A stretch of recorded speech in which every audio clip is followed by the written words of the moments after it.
What does a collapsing world dream about in its final hours? Not only victory or survival, but escape.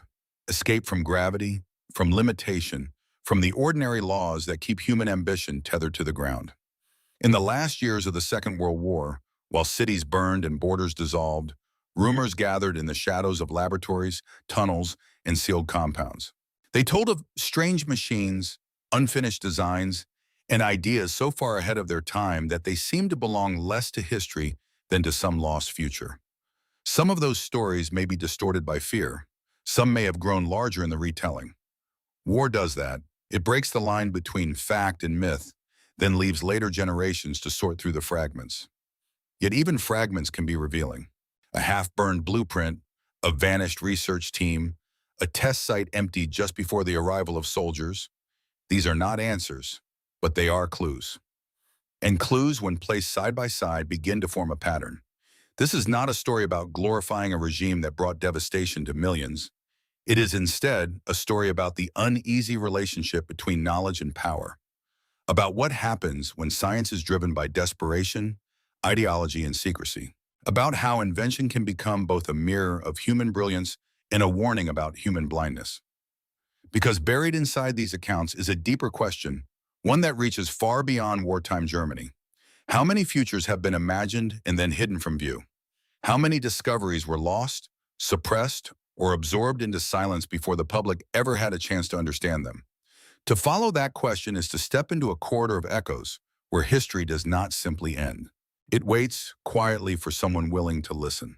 What if the first great secret was not a weapon in the ordinary sense, but a machine built to challenge gravity itself? In the hills of Lower Silesia, where forest-covered bunkers and rail lines vanished into stone, there were stories of a chamber that fell silent before the war did. Villagers spoke of tremors under the earth. They remembered violet flashes cutting through the dark, too brief to explain and too strange to forget.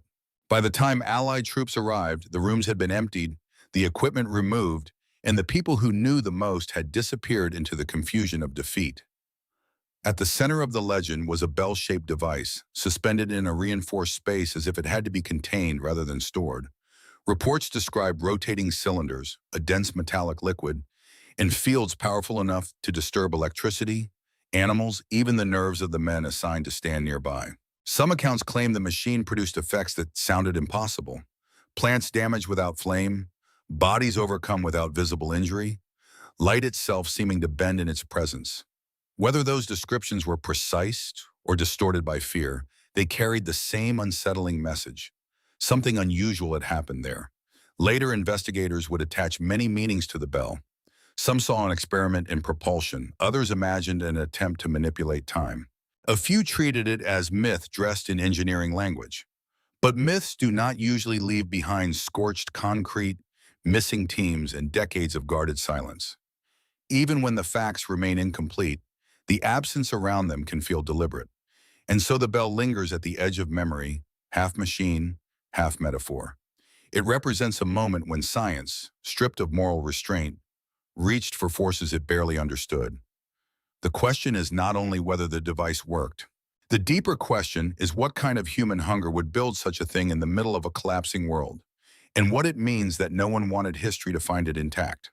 Could a machine built for war also become the ancestor of tomorrow's sky? Near the Baltic coast, on the wind-shaped edge of Peenemünde, engineers worked beneath a different kind of pressure. Air raids could interrupt them, shortages could delay them, defeat was already visible on the horizon. And yet, inside drafting rooms, lit late into the night, they imagined aircraft that no propeller could carry and no familiar doctrine could fully explain. Among them was a radical shape that seemed to come from another century, the flying wing. At first glance, it looked almost unfinished, as if someone had removed the body of an airplane and left only the idea of flight behind. But that was its genius. By blending the aircraft into one sweeping surface, designers hoped to reduce drag, increase speed, and make the machine harder to detect against the sky. It was elegant in the way mathematics can be elegant, beautiful not because it was decorative, but because it removed everything that seemed unnecessary. The aircraft never had the chance to mature. War moved faster than testing. Factories were disrupted. Fuel, materials, and trained crews were all becoming scarce. What survived were fragments, prototypes, reports, and the testimony of those who saw in the design something both fragile and revolutionary. Decades later, when stealth bombers began to appear with their smooth, wing-like silhouettes, the resemblance invited a difficult thought. Some futures do not arrive all at once. They begin as sketches in doomed workshops, then vanish into other hands. That does not mean the past contained magic. It means innovation is rarely linear. It emerges in bursts, often under terrible conditions, and then disappears into the long current of history until the world is finally ready to recognize it. The flying wing reminds us that progress is not always born in peace, and that some of the shapes we trust in the modern sky may carry the faint outline of unfinished dreams from a darker age. How close can a dream come to changing history before history closes the door? By the final stretch of the war, the sky above Europe had become a place of exhaustion. Bombers crossed it in vast formations. Fighters rose to meet them with diminishing fuel, dwindling numbers, and young pilots asked to master the impossible in a matter of weeks. In that atmosphere of urgency, one aircraft appeared like a glimpse of the future arriving too early. The Messerschmitt Me-262, the world's first operational jet fighter. To those who saw it in motion, it did not seem to belong to the same war as the planes around it. It came fast, almost unnaturally fast, with a sound unlike the familiar pulse of piston engines. Allied crews described the shock of seeing it streak past before they could properly react. For a moment, technology had leaped ahead of tactics, and the old rhythm of aerial combat no longer held. But invention alone could not reverse collapse. The aircraft was brilliant, yet fragile in the way rushed miracles often are. Its engines wore out quickly. Runways and fuel supplies were vulnerable. Political interference distorted how it was deployed, while the industrial system needed to support it was already breaking apart under bombardment. The machine pointed toward a new era, but it had been born inside an old one that was already crumbling. And still, its meaning reaches beyond the battlefield. The Me-262 was not merely a weapon. It was evidence that the pace of change can outrun the wisdom needed to guide it. In another context, under another flag, in another decade, jet propulsion would transform civilian travel, military doctrine, and the human sense of distance itself. What began in secrecy and urgency would become ordinary, even mundane, in the lives of millions. That is the strange afterlife of invention. A machine may fail in its own moment and still reshape the centuries that follow. The question is whether progress should be measured by what it achieves immediately or by the future it quietly sets in motion long after its creators are gone. What if the most world-changing invention of the war was not designed to dominate the Earth, but to leave it behind? In the cold dawns over Peenemünde, rockets rose like questions no one on Earth was yet prepared to answer.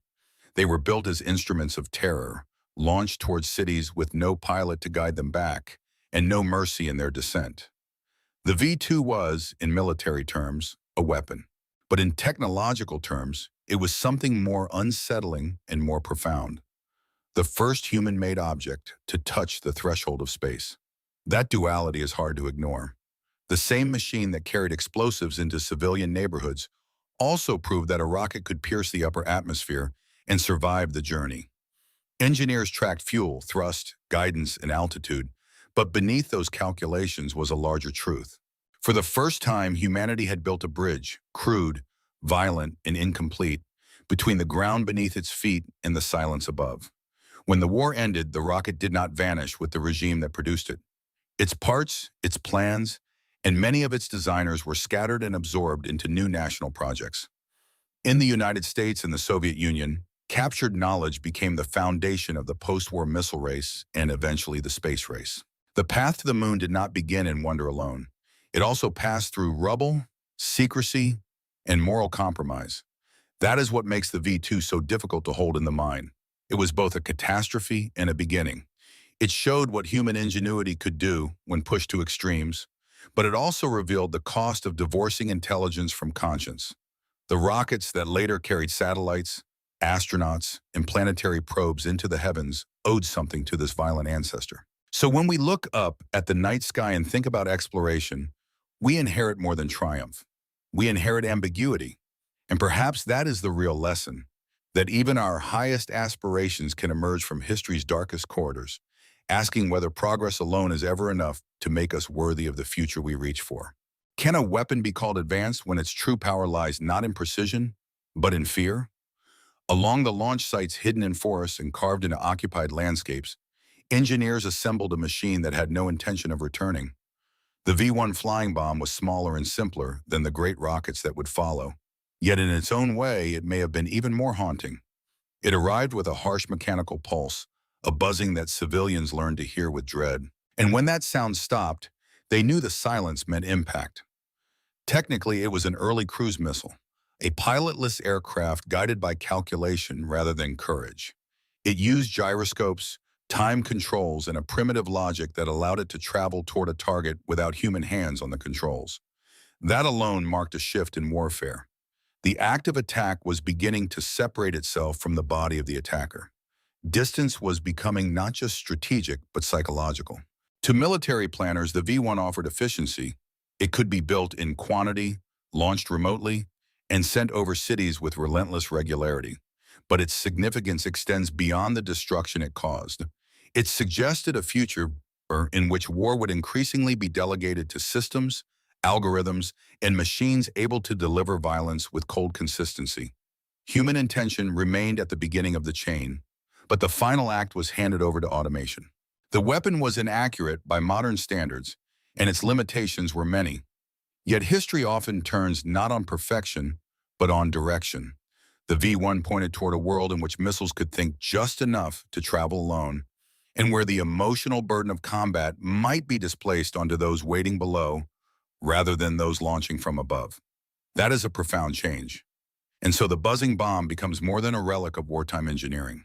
It becomes an early chapter in a larger human story, one we are still living through, the story of what happens when invention makes it easier to strike from afar and harder to feel the full weight of what we have done. What if the most radical aircraft of the war looked less like a plane and more like a question carved into the air? By the mid-1940s, conventional flight was beginning to reveal its limits.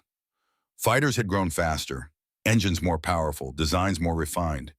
Yet speed always demanded a price in drag, stability, and fuel. In hidden workshops, a few engineers responded not by improving the familiar shape of an airplane, but by abandoning it. They drew smooth, tailless forms that seemed almost organic, as if flight might work better when the machine resembled a wing alone. These experimental craft were strange to the eye and difficult to master. Without the usual tail structures, they demanded new thinking about balance and control. But they also offered something irresistible, the promise of greater efficiency, higher speed, and a silhouette that blended into the sky with unusual subtlety. Here was a design language that would not fully belong to its own era. It hinted at bombers, drones, and stealth aircraft that future generations would one day recognize as familiar.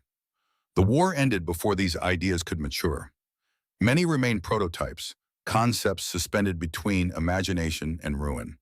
Yet that is often how technological inheritance works. A failed or unfinished project does not disappear. It scatters into reports, patents, interviews, and captured hardware. It travels quietly across borders, then reappears decades later in form so polished that the rough origin is easy to forget. What once seemed improbable becomes practical. What once looked bizarre becomes elegant. There is something deeply human in that pattern. We rarely invent in straight lines. We circle, abandon, recover, and rename. The tailless aircraft of wartime Germany remind us that some ideas must wait for the materials, mathematics, or moral climate that can finally hold them. Their value lies not only in what they achieved, but in what they revealed. That the future often arrives first as an awkward shape, misunderstood in its own time. And perhaps that is why these designs still linger in the imagination. They suggest that history is full of unfinished wings, concepts that failed in the moment, yet kept gliding forward through memory, waiting for another age to let them land. Could the shape of a machine become a kind of invisibility long before computers learned to hide it? In the final years of the war, the night sky had become a hunted place. Searchlights combed the darkness. Radar stations listened to the horizon. Aircraft were no longer judged only by speed or firepower, but by whether they could be seen, tracked, and intercepted before reaching their target. In that climate, some designers began to think in a different register. Instead of asking how to overpower detection, they asked how to slip around it. The answer they pursued was not modern stealth in the electronic sense, at least not yet. It was more intuitive, more architectural. Certain aircraft concepts used wood, unusual contours, and reduced metal surfaces not only because of shortages, but because these choices could alter how the machine appeared to instruments and observers. Smooth, blended bodies scattered the eye. Lightweight materials changed the aircraft's physical signature. The idea was still imperfect, but the instinct behind it was unmistakably modern, survival through subtlety. One of the most striking examples appeared in high-speed bomber projects that seemed to anticipate a future doctrine. These aircraft were meant to move quickly, present a difficult target, and exploit the confusion of detection systems that were still evolving. Whether they would have changed the course of the war is another matter. They arrived too late and in too few numbers to do more than suggest their potential. But suggestion can be powerful. A concept does not need to win a war to alter the imagination of those who study it afterward. That is how many revolutions begin, not with mass deployment, but with a shift in perspective. The old assumption had been that strength meant visibility, armor, and direct confrontation. These designs hinted at another possibility, that power might lie in remaining hard to find, hard to define, hard to grasp.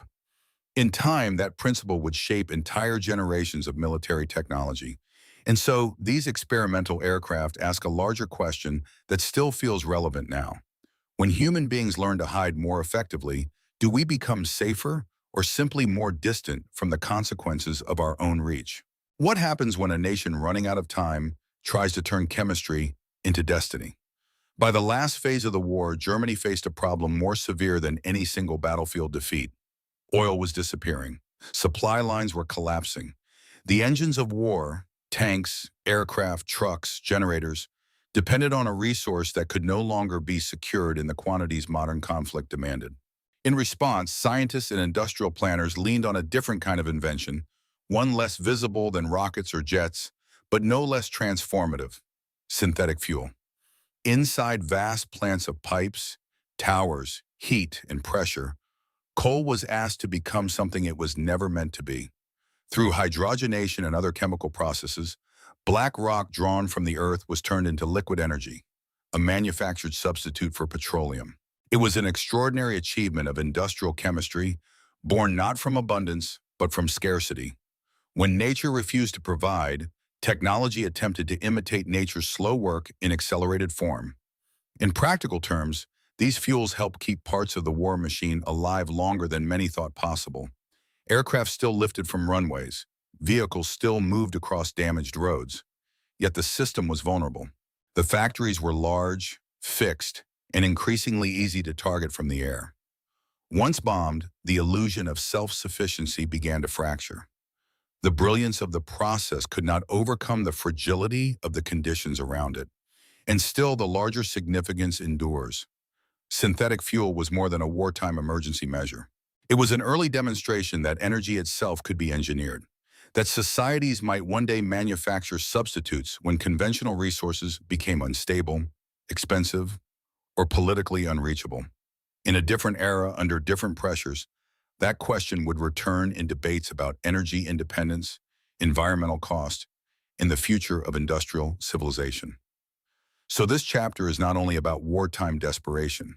It is about a truth we continue to face. Necessity can accelerate invention, but it does not erase consequences. Every effort to create power has a human and moral context around it. The real question is not whether we can force new energy out of the materials at hand. It is whether we can do so without repeating the same pattern of urgency, exploitation, and blind ambition that first made such inventions seem necessary at all. What if one of the war's most influential inventions was not a machine at all, but a way of seeing without being seen? On darkened coastlines and inside hidden control rooms, the future of warfare began to glow on screens. The image was crude by modern standards: blips, arcs, pulses of light, but it changed everything. Radar had already emerged as a decisive technology across the war, yet German scientists and engineers pursued their own increasingly sophisticated systems with a sense of urgency that bordered on obsession. In a conflict where survival often depended on who detected whom first, information itself had become a weapon. These systems were more than defensive tools. They represented a new relationship between human beings and distance.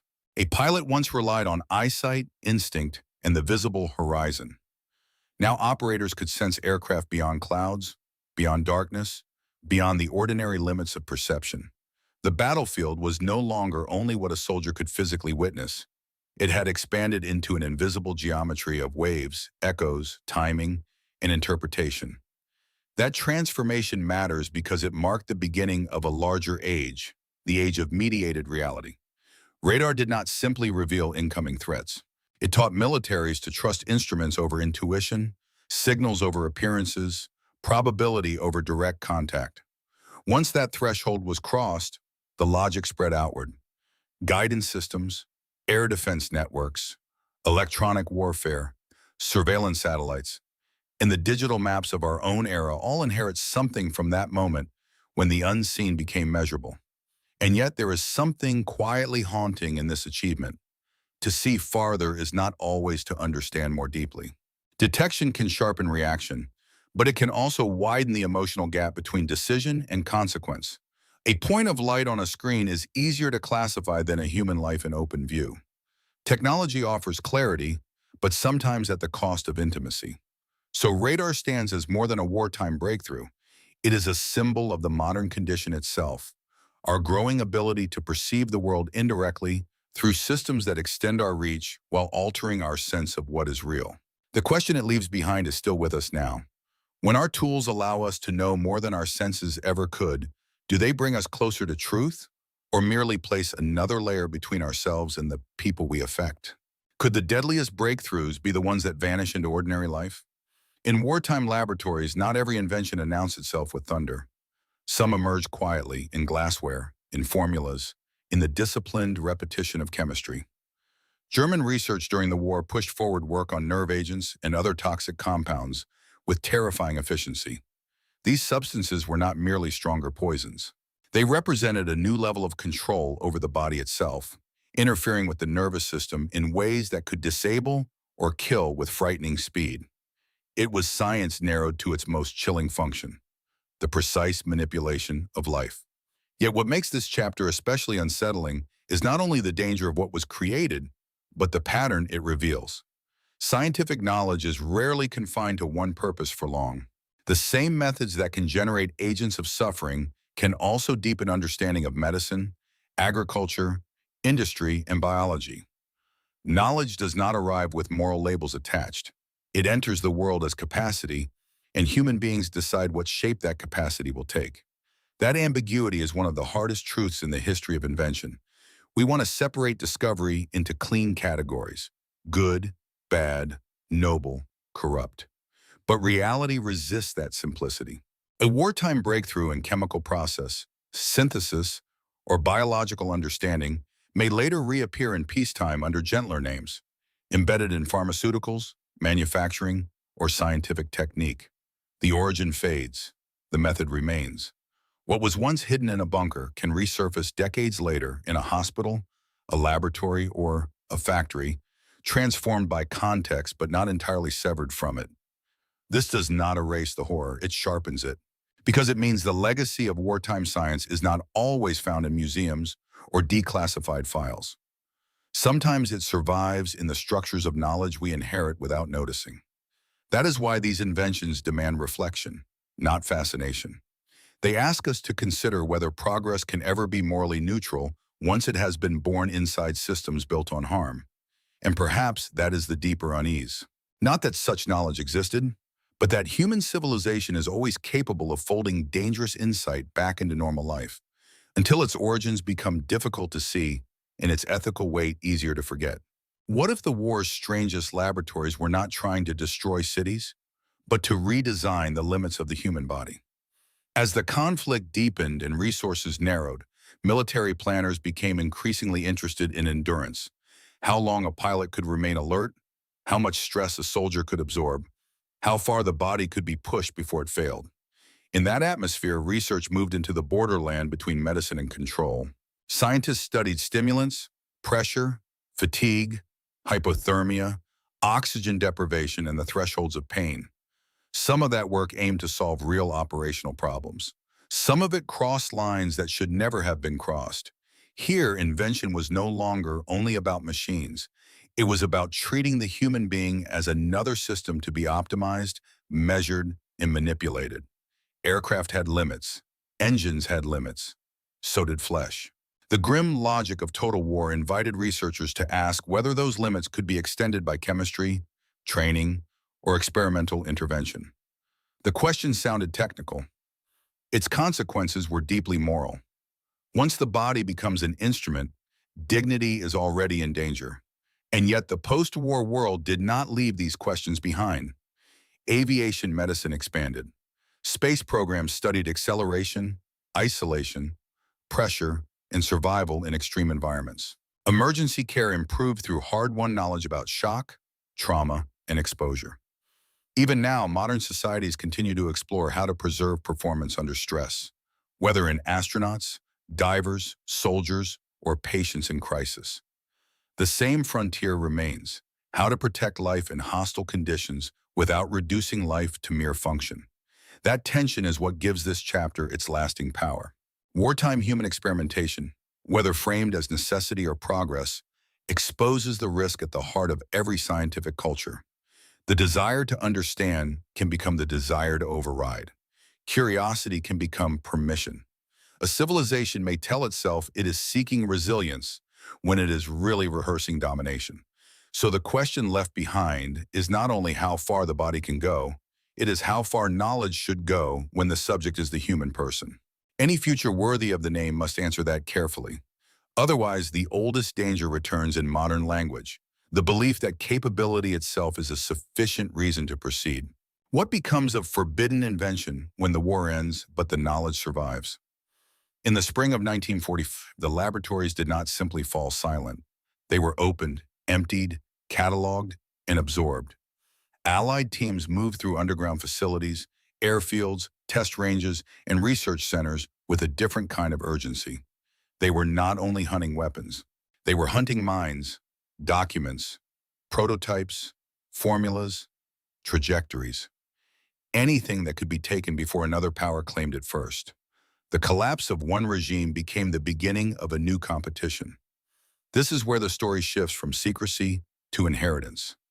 Engineers who had built rockets, jets, guidance systems, and advanced airframes were questioned, relocated, and in some cases recruited.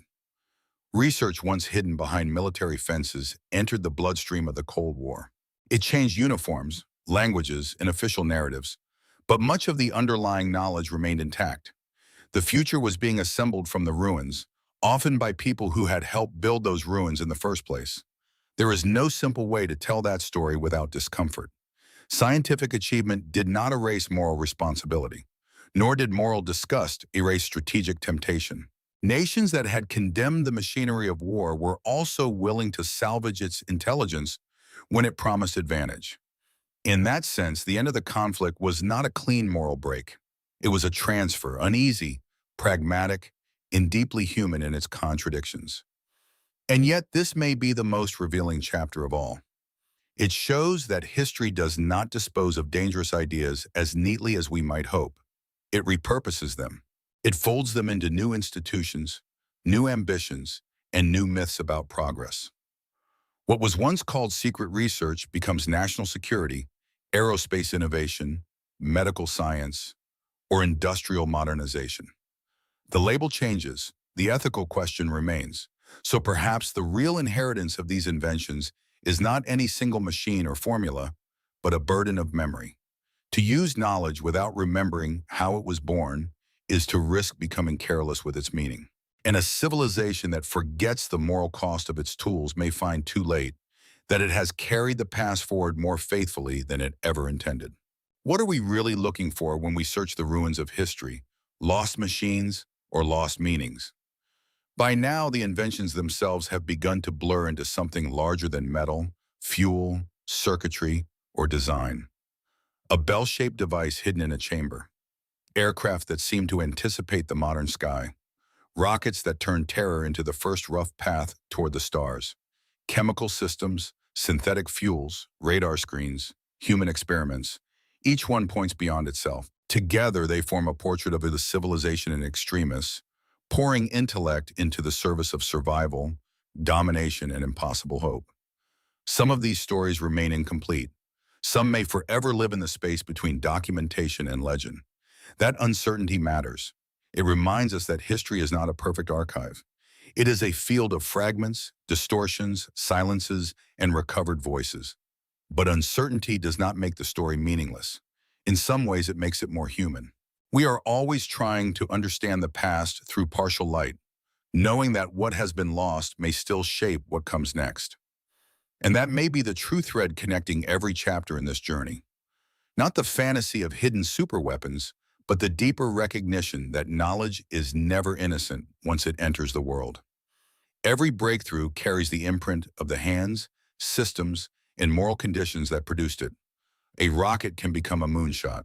A chemical discovery can become medicine or suffering. A design born in desperation can reappear decades later as the symbol of progress. The future does not begin cleanly. It arrives carrying memory, whether we acknowledge that memory or not. So the lesson is neither fear nor reverence. It is responsibility. To study these inventions is to confront the double nature of human intelligence, our ability to imagine beyond the horizon, and our equal ability to forget the cost of what we imagine. The question left for us is not whether such ideas should have existed. They did. The question is, what kind of wisdom must stand beside invention if we hope to make knowledge serve life rather than diminish it? Because in the end, every age builds its own forbidden technologies, and every age must decide whether it will remember enough of the past to remain fully human while reaching for the future.